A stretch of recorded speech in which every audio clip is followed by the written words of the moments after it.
Alors, d'abord, on va peut-être introduire la vidéo. Vas-y. Introduction de la vidéo. Introduction de la vidéo. Aujourd'hui, c'est une vidéo, on va répondre à vos questions. Eh oui, vous nous en posez pas mal.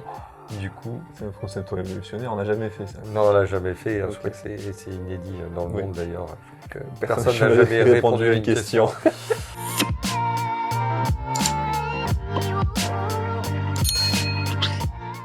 Donc on se retrouve pour répondre à vos questions et pour apporter nos réponses. Mais moi je te propose qu'on commence tout de suite. Bah allez, alors, Allez, première question. première question. Quel parcours professionnel a-t-on quand on travaille comme vous dans le milieu de l'aquario? Eh bien, j'ai envie de dire, tous les parcours professionnels sont possibles à partir du moment où on a des compétences en aquario et éventuellement en vente si on fait de la vente ou en production si on fait de la prod. Voilà. Toi, c'est quoi ton parcours du coup? Alors moi mon parcours, moi je fais partie de ces gens qui ont un parcours atypique vis-à-vis de la profession. C'est-à-dire que mes études ne sont pas en corrélation avec ce que je fais actuellement. Mhm. Au niveau on va dire, du milieu aquario, du milieu animal dans sa généralité. Mhm. Donc moi j'ai fait des études plutôt du côté informatique, Mhm. donc quelques brides qu'on retrouve effectivement chez Fort Aquatique. Mais sinon c'est essentiellement le côté passion qui a parlé, et le côté apprentissage personnel que j'ai pu faire de mon côté. Dans ton parcours professionnel précédent, puisque tu as déjà Voilà. un Et peu donc, d'expérience. avant, voilà, donc je travaillais plutôt pour, en tant que vendeur en animalerie pour le coup. Voilà. Donc, Et de fil en aiguille, tu te retrouves ici. je me suis retrouvé ici. Donc, Mm. Alors moi, j'ai un parcours qui est déjà beaucoup plus proche du circuit aquario puisque j'ai un BTA et un BTS en production aquacole. Donc dans mon parcours, on m'a appris à élever des animaux, que ce soit en extensif, en extérieur ou en intensif, en intérieur, en écloserie, etc. À l'époque, il n'y avait pas de module aquario, etc. Aujourd'hui, je sais qu'il commence à y avoir des modules aquario qui sont intégrés à ce genre de formation. Par contre, moi, c'est vraiment le côté, comment dire, production. Donc, que ça soit au niveau du matériel, c'est-à-dire toute la structure d'élevage, ça, je sais faire et c'est on peut facilement le transcrire au niveau de l'aquario. Par exemple, la shrimp room, c'est moi qui l'ai faite, etc., etc. Et puis après, en termes de protocole d'élevage, élever des poissons, des carpes, élever des carpes koi, élever enfin des poissons, je sais faire puisqu'on me l'a appris et puis parce que bon, moi c'est dans ma passion aussi, c'est dans mes gènes. Pareil pour les crevettes, moi les crevettes, je m'y suis mis il y a un bon petit moment et je me suis, comment dire, servi de mon expérience d'aquaculteur pour le faire chez moi dans un premier temps et ensuite le dupliquer ici chez Flore Aquatique. Donc voilà, donc parcours professionnel, on peut avoir toutes sortes de choses. Il y a maintenant des études spécifiques de vendeurs en animalerie avec Ouais. option aquario, machin et tout. Bon bref, ça c'est encore plus ciblé. Moi je suis, on va dire, plus généraliste. C'est pas vrai parce que l'aquaculture c'est super fermé Ouais. et on a plus de débouchés en aquario qu'en aquaculture. C'est L'aquaculture me plaît énormément et puis je le fais, on va dire, de manière un peu bénévole au sein des associations de pêche où on parle de rempoissement, de machin, donc je suis encore dans le milieu. Mais j'ai de la chance de travailler dans le niveau pro, de m'éclater là-dedans parce que moi je m'éclate. Toi, je suppose aussi. Ah oui, moi, comme je te dis, c'est plutôt le côté Et- passion. Hein, donc, Et voilà. Et depuis quelque temps, on accueille aussi des stagiaires qui sont en formation Oui. du milieu, dans le milieu. Je ne sais pas d'ailleurs si ça vous intéresse pas d'avoir une petite vidéo un peu à ce sujet-là. On a un apprenti qui passe un BTS en alternance et qui pourrait vous faire aussi part un peu de son expérience. Ça peut être sympa aussi, on pourrait Ouais. l'interviewer ou je sais pas. Oui, on pourrait trouver une forme de vidéo où justement, quelles sont les différentes approches pour venir travailler dans le milieu aquario. Ouais, voilà. Quelles sont les différentes formations, quelles sont les différentes études que vous pouvez faire, et justement rapprocher un truc un peu intéressant où on pose quelques questions de savoir pourquoi et comment est-ce qu'il s'en est retrouvé là.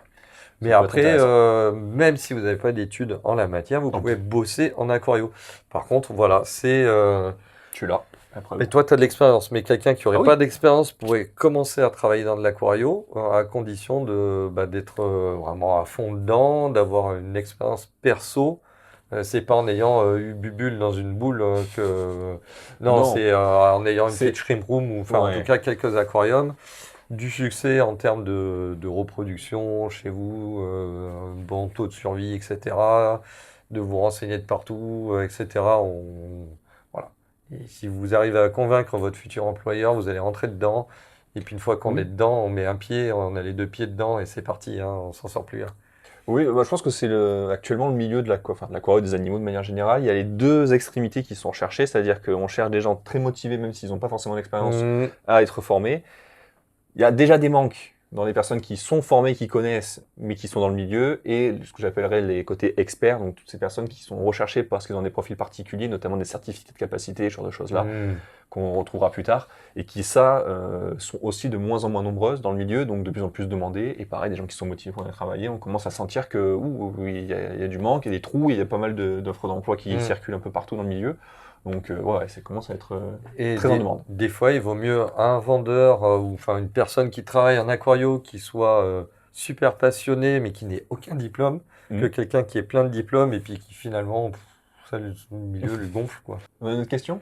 Allez, alors, est-il possible de désinfecter un sol et comment faire pour le réutiliser? Gravier de basalte dans mon cas, sans avoir les problèmes de l'ancien bac dans le nouveau bac. Oui. Oui. Oui, largement. Sans trop souci. Désinfection basique, c'est faire bouillir son sol. Donc, vous détruisez 100% des germes. Il faut bien le faire sécher derrière hein, si on veut le conserver, mais le faire bouillir, ça marche très bien. Ouais. Deuxième solution qui marche très très bien, c'est la javel. Donc, on passe de la javel. Alors, il y a des sols qui vont pas aimer. Hein. On oublie le sol technique. On oublie, tous les sols qui imbibent, en fait, on les oublie. Voilà, tout ce qui est avec des éléments naturels, actifs, terre, la terre. Donc tout ce qui est substrat, on se comprend. Ouais, tout ce qui va être gravier, tout ce qui va être sable, tout ce qui Voilà, va être minéral. Gravier, sol, même les volcaniques, les roches volcaniques, ce genre de choses-là. Tout ce qui est Comme minéral, vous pouvez le désinfecter, Ouais. le réutiliser, il n'y a pas de problème. Donc la javel, ça décape bien. Par contre, on rince très bien et on laisse à l'air libre pendant un bon bout de temps Ouais.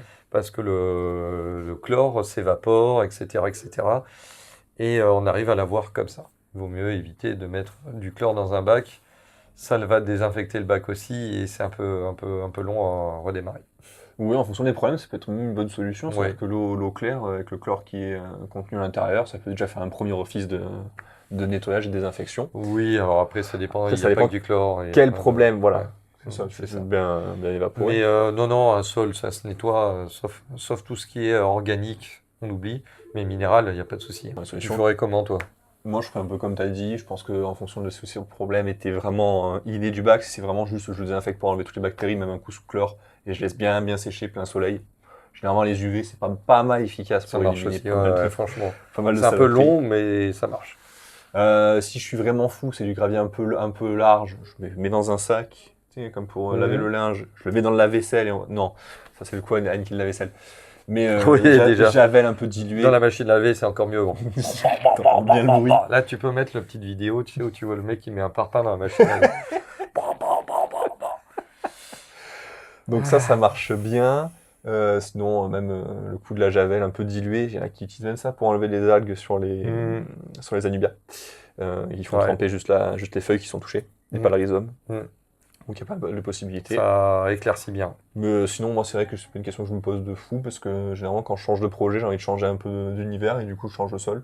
Ouais, mais Donc, je suis bien content qu'il y ait une belle diversité de sol. Mais non, moi, différents. j'aurais un bac en basalte, je démonte, je me dis, je vais quand même le garder parce que plus Il tard. faut pas le jeter, de toute façon. Donc, je le mets en plein soleil, en fait. Donc, déjà, les UV, ça pète tout. Et avant de le réutiliser, je le fais bouillir. Voilà, je n'utilise pas de javel, hein, mais à titre perso, mais javel, je sais que ça marche bien. Mais je le fais bien bouillir avant de le réutiliser, ça permet de détacher les vieilles saletés, etc., etc., et c'est reparti. Ouais, sinon, vinaigre blanc, ça pourrait fonctionner aussi. Oui, tout à fait, ça marche bien. Tiens, une petite question un peu technique. C'est sympa, les questions techniques. Vis-à-vis des masses de filtration. Il y a des masses de filtration mécaniques et des masses de filtration biologiques. Où est-ce qu'il faut les positionner dans un filtre externe ? Eh bien, dans le bol de filtration. Voilà, là où il y a des petites caissettes de range. Voilà, c'est ça. Ben, en fait, il faut connaître le sens de circulation De l'eau de ça. de l'eau dans le bol de filtration. Ouais. parce que c'est là qu'il va falloir bien placer. On va mettre tout ce qui est méca au niveau de l'arrivée de l'eau, on va dire ça comme ça, et tout ce qui est biologique à la fin. Ouais, et là, c'est là où on se confronte à un souci, c'est que toutes les marques n'ont pas le même système de circulation. Il y en a qui vont filtrer du haut vers le bas, il y en a qui vont vous envoyer l'eau en bas et vous la faire remonter. Alors, ça dépend des marques et des années de fabrication, parce qu'il y a des marques, les filtres que j'utilisais dans les années 80 quand j'ai démarré, filtre vert, ça passait du bas vers le haut. Donc voilà, il fallait mettre les mousses fines en bas et puis ensuite, etc., jusqu'aux nouilles en haut. C'était pas pratique à nettoyer en fait, parce que les nouilles, il fallait quand même les sortir, on les touchait et donc ça abîmait un peu les bactéries. En fait, pour moi, c'est vraiment le double école et le double effet qui se coule. C'est-à-dire que plus tu vas, ça se voit plus du côté des coils notamment, on en parle beaucoup plus, mais c'est vrai que dans la cacao, ça fonctionne aussi. Quand l'eau, elle rentre dans ton filtre externe, le temps qu'elle passe dans le filtre externe, vu qu'elle est plus en contact avec les plantes, avec l'air en eau, elle se décharge automatiquement en oxygène. Donc, plus tu la mets loin dans le système de filtration, moins tu as d'oxygène, donc moins tes bactéries peuvent se développer correctement. Mais si tu la mets trop près de l'arrivée d'eau, elles vont juste se charger en merde et elles vont plus rien filtrer non plus. Donc il faut trouver le juste milieu. Bon, après, dans ces volumes-là qui sont encore suffisamment petits, je ne sais pas ce qu'on en a à côté. Mais bon, si vous les mettez tout en haut, généralement c'est tout en haut. En dernier dans la chaîne, c'est le mieux. Ouais, bah oui, de toute façon. Donc les gros médias les plus larges en premier, donc les mousses bien larges, les mousses plus fines, les mousses bleues, la ouate etc. si vous en avez, voilà. Et ensuite le milieu de filtration pareil, de plus ou moins fin, en hauteur. Voilà. Je pense qu'on a bien répondu. Ouais, je pense que c'est pas mal. Tu veux prendre la suite ? Alors, comment bien planter un 350 litres? Un peu de conseils, merci. Je fais une réponse rapide. C'est comme un 35 litres, mais 10 fois plus grand. Ah, je l'avais pas celle-là. Tu l'avais pas celle-là? Non, moi alors comme c'est un peu plus grand, on va prendre des pinces. Ouais. Non, bon, évidemment, ça se plante plus ou moins de la même manière, mais c'est vrai que c'est pas une bonne réponse. Bah, par où tu commencerais, toi? Moi, tu vois, si j'ai le projet, j'ai le bac qui est là, comme on avait fait la dernière fois, tu as le bac qui est posé devant toi, entre guillemets vide, tu viens de mettre ton sol, tu commences à peine à remplir pour mettre donc l'eau au niveau du sol, c'est plus facile de mettre les racines dedans. Alors moi, je plantes plante à sec. Je plante à sec. Toi, tu plantes à sec? Ouais. Ah ouais. Enfin, j'humidifie le sol avec un spray, mais je plante pas en eau. Bah, je commence par la gazonnante. Le plus long direct. Le plus long, le plus chiant direct, parce que les grandes plantes, comme elles sont hautes, elles ont tendance à se dessécher facilement. Donc gazonnante, elle reste un peu humide, on les vaporise, mais c'est vraiment le plus chiant et le plus long. Toi, tu as déjà réfléchi au projet, c'est-à-dire qu'avant de planter, réfléchir justement à ces fameuses zones que vous allez mettre. Est-ce que je mets de la gazonnante, est-ce que je mets du plan médian? 350 litres. Tu vas partir de quand bien planter. Bien y réfléchir. Bien y réfléchir, parce que de toute façon, pour bien planter, il faut avoir bien les plantes et il faut avoir les bonnes quantités de plantes, savoir où on les met, etc. On se retrouve avec une plante géante en plein milieu et en tout devant. Voilà, et de la gazonnante derrière. Voilà. Mais ouais, il faut bien réfléchir au projet, avoir le bon nombre de plantes. Ensuite, gazonnante, plan intermédiaire et plan final à la fin. Je peux préparer dans le système. Par contre, les racines, effectivement, et les pierres qui seraient avec des plantes fixées, je peux les faire aussi en avance. J'aime bien, par exemple, préparer mes mousses sur racines, là, que je ligature. Je les fais avant, bien avant. Et après, une fois que le projet est fini, tu viens les rajouter en tant que décor? Ouais. Alors, je peux les mettre au moment où je vais mettre la gazonnante, je peux les mettre à la fin. Ça va dépendre de l'allure du truc. Ouais. Mais par exemple, tu parlais de bien planter. Enfin, là, on parle donc de bien planter. Donc, est-ce que c'est peut-être aussi ça va mettre suffisamment de plantes? Comment c'est qu'on a mis suffisamment de plantes dans un bac? On peut ne pas en mettre suffisamment en les bouture. Moi, je suis un vrai radin, en fait. Je vais pas acheter 10 plantes pour faire un beau bosquet. Je vais acheter tu es patient. 2 plantes. Je vais les planter. Je vais les laisser aller 3-4 jours s'acclimater le temps que les racines commencent à s'ancrer. Je coupe à 2 cm au-dessus du sol. Ce qui va me rester, je peux encore le couper en deux et je replante et je fais partir comme ça. Je suis en mode radin et en fait, pas forcément radin. Ouais, parce intelligent en plus. Hein. Parce qu'en fait, quand vous prenez, on va le répéter, hein, mais une plante de forme émergée, c'est-à-dire qui viennent de nos serres, elles ont une forme émergée qui ne correspond pas forcément à la forme immergée. Donc en fait, en faisant ça, je demande à la plante en fait de repousser, de reproduire vite fait des nouvelles feuilles et tout ça, parce qu'en fait, quand on la bouture, on la met un peu en danger, donc elle redémarre très vite. Et elle redémarre directement sous forme immergée. Donc avec vraiment la belle forme, le beau machin. Pour les Donc, plantations, tout à fait. voilà, pour les plantations, évidemment. Donc voilà, moi je démarre en mode un peu radin. Je prends mon temps. Effectivement, si vous voulez un bac qui soit de suite beau, il faut de suite la quantité de plantes qui va avec. C'est pas le même coût, Si vous êtes mais plus c'est pas le même patient, rendu aussi. Voilà, si vous êtes patient, par contre, ouais, comme tu dis, c'est quelque chose de beaucoup plus dense même à la base, ça fait un rendu qui est plus sympa. Ouais. Après, bien Oui, entendu, prévoir aussi le projet en disant, est-ce que j'ai besoin de soins nutritifs, est-ce que j'ai besoin de CO2, de TABS pour revenir, ou mettre Voilà. sortir des racines si c'est par exemple des échinodermes, ça marche très bien ça avec les échinos. Est-ce que j'ai besoin de CO2, est-ce que j'ai besoin de lampes qui envoient de la patate sur ce que je vais mettre comme projet. Donc bien réfléchir, bien se renseigner au niveau des plantes, est-ce qu'elles ont des besoins spécifiques la Rotala macrandra, qui est une des plantes les plus difficiles aujourd'hui, il faut tabasser en lumière, il faut du CO2, de l'engrais liquide. Si vous n'avez pas forcément ces conditions-là, ben, la plante ne ressemblera pas à la belle macrandra avec ses belles feuilles rouges là, qui va être très jolie.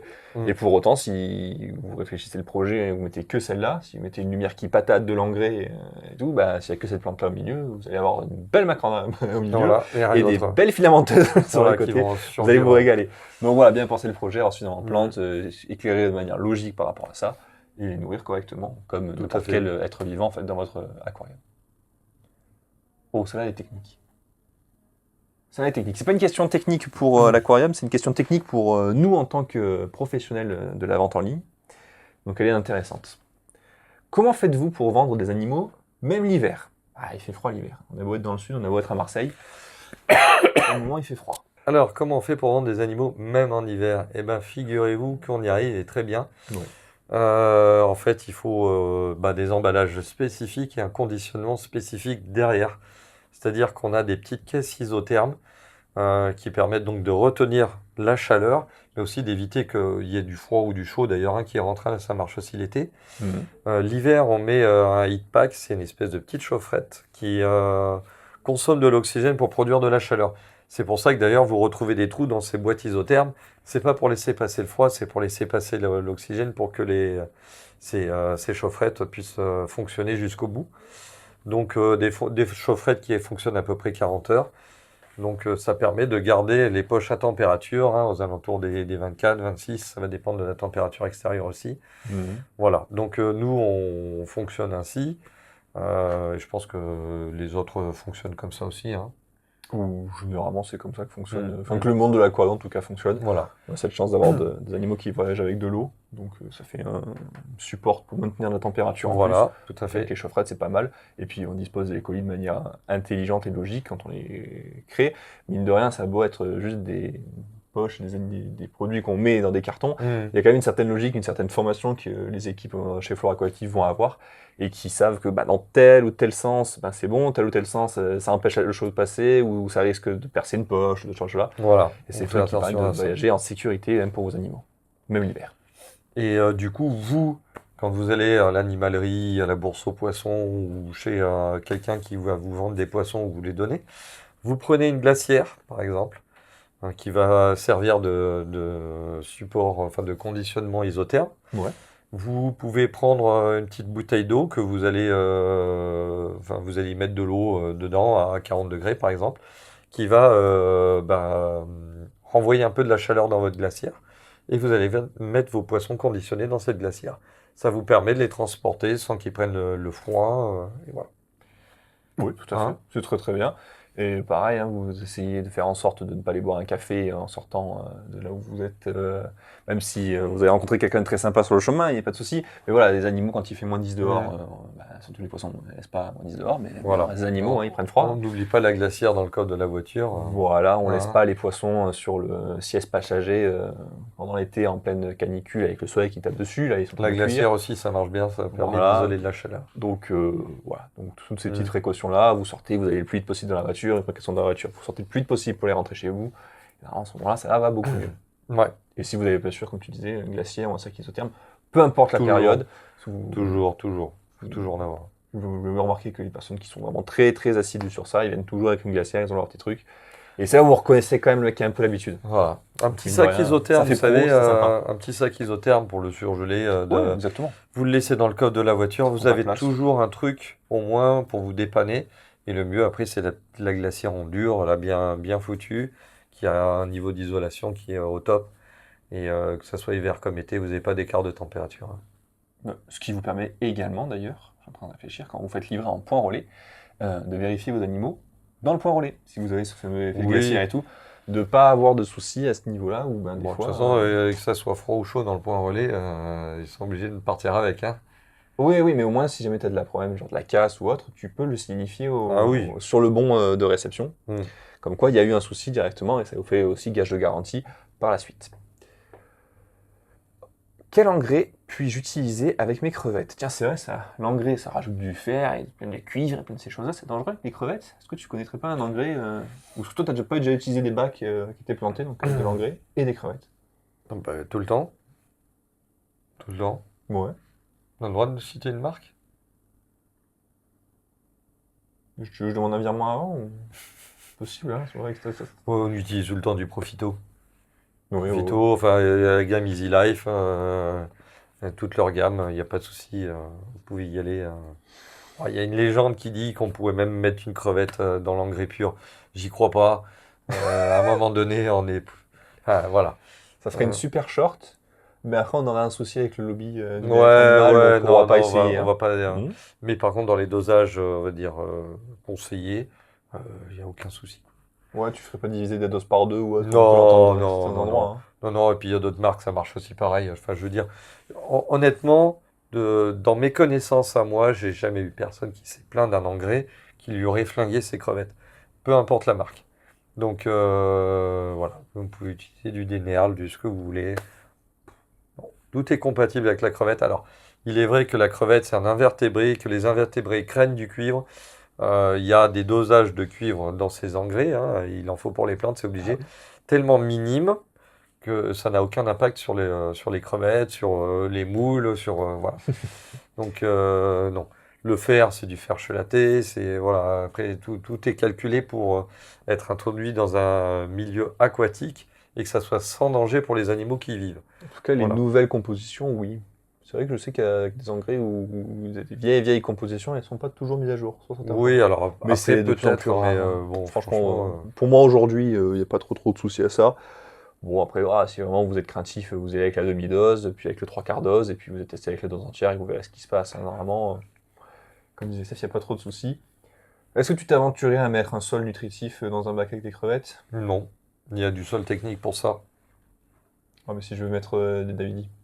Eh bien, de toute façon, un bac à crevettes, c'est pas un bac hollandais, hein. Il y a toujours une zone de nage, il faut toujours y penser, hein. Au moins un tiers de libre pour que la crevette puisse aller trifouiller le sol. Au moins un tiers. Moi, non, j'aventurerai pas sur un sol nutritif avec des crevettes. Tôt ou tard, ça remonte, et tôt ou tard, ça crache. Non. Ça me va. Je suis plutôt Ouais. d'accord avec ça. Ouais. Et du coup, une dernière question. Oh, celle-là, elle a été posée, mais en live, tout au long de la vidéo. Pourquoi t'as la voix cassée? Bah, je fais ma mue, hein. Écoutez, ça y est, 16 ans. ouais, Ah, voilà, bravo. ça y est. Non, bah, vous êtes nombreux à avoir demandé à ce que je vous livre à vélo. Bah, c'est ce que j'ai fait. Ah, c'est pour ça que t'étais pas là ce week-end. Ouais, j'étais pas là ce week-end et j'avais plus le voir. Bref. Tu sais, quand t'as proposé pain au chocolat, croissant, pain Ah, bah, au j'ai tout raisin, pris, j'ai tout pris, j'ai tout champagne, j'ai même vu champagne. pris. J'ai tout pris, hein. pas- Une petite goutte dans le café et tout pour donner un petit peu de. Tu perds pas ton temps en livrant un vélo. Et là, j'allais 2 fois plus vite, mais bon, j'avais chaud en pédalant, donc je me découvrais, et puis t'arrives, t'es découvert, tu chopes les crêpes. Et on te retrouve le lundi, mais parce que tu parles plus. Bah ouais, j'étais à fun. Nickel. Génial. Bah écoute, sur ce, je pense que c'est une très bonne conclusion à cette vidéo. J'espère qu'on a dit pas mal d'infos qui vous permettent d'en apprendre un peu plus. Si vous avez plus de questions, bah, vous n'hésitez pas. Ouais. En dessous de la vidéo, on fait ce genre de format assez régulièrement, même si on l'a inventé en début de vidéo, comme on disait. Si vous avez plein de questions, vous les bombardez en dessous. Voilà. Nous, on se retrouve la semaine prochaine et en cours de semaine avec plein de petites shorts que j'essaie de vous mettre par-ci par-là sur la chaîne. J'espère que ça vous plaît toujours autant. Et si cette vidéo vous a plu, n'hésitez pas à bombarder le pouce bleu. Ouais, Et, voilà, et ting, ting, voilà. pling, poum, le truc Et à de vous- machin de YouTube. Voilà, là. et à vous abonner, et à faire Paf. plein de trucs avec le référencement et le. Enfin, voilà, si vous avez Ouais, plus, ouais. n'hésitez pas à nous le dire, Et contre, puis, ça fait plaisir. Et puis donner de l'argent, enfin je sais pas comment, mais donner de l'argent au Cagnotte Lecci, je sais pas, Ouais, il y a Carole pas, Tichy, on il y a mettra- pas des trucs de donation aussi sur YouTube, non? Peut-être, je crois que ça se configure, mais il faudrait que je regarde exactement. Ouais, donnez-nous argent, beaucoup argent, Plein. plein. Parce que de l'eau et des crevettes, on en a, mais. Ouais, des pouces, c'est pas ça qui nourrit. Hein. Non, mais ça peut faire- Pour les vrais youtubeurs peut-être, parce qu'ils en veulent c'est statistique, nous on s'en fout, on n'est pas youtubeurs. Mais non, si vous avez aimé la vidéo, faites-nous Juste savoir, ça dites-nous-le nous fait en plaisir. commentaire, ça peut être. Et bah, du coup, on se retrouve la semaine prochaine. Bah ouais, hein. Et bah, écoute, Steph, Et on merci va pour faire cette quoi la vidéo. semaine prochaine? Je sais même pas ce que je mange ce soir. Ouais, bon, ça va, moi non plus. Ça vous manque les réacts de vos bacs? Ouais, moi je laisse ça comme ça, vous nous dites, hein, on pourrait un jour en refaire, vous montrer des bacs sympas. Il nous, On a reste, fait quand même pas mal ces derniers temps. il nous en reste encore quelques-uns en stock, des bacs précédents qu'on a pu montrer. Wow. Voilà, moi je cale ça comme ça. Ce que Ouais, vous voulez, ouais, vous nous ouais. dites ce que vous voulez, puis on s'en arrange. Mm. Et puis bon bah, à la semaine prochaine. Allez, Ciao! tchuss!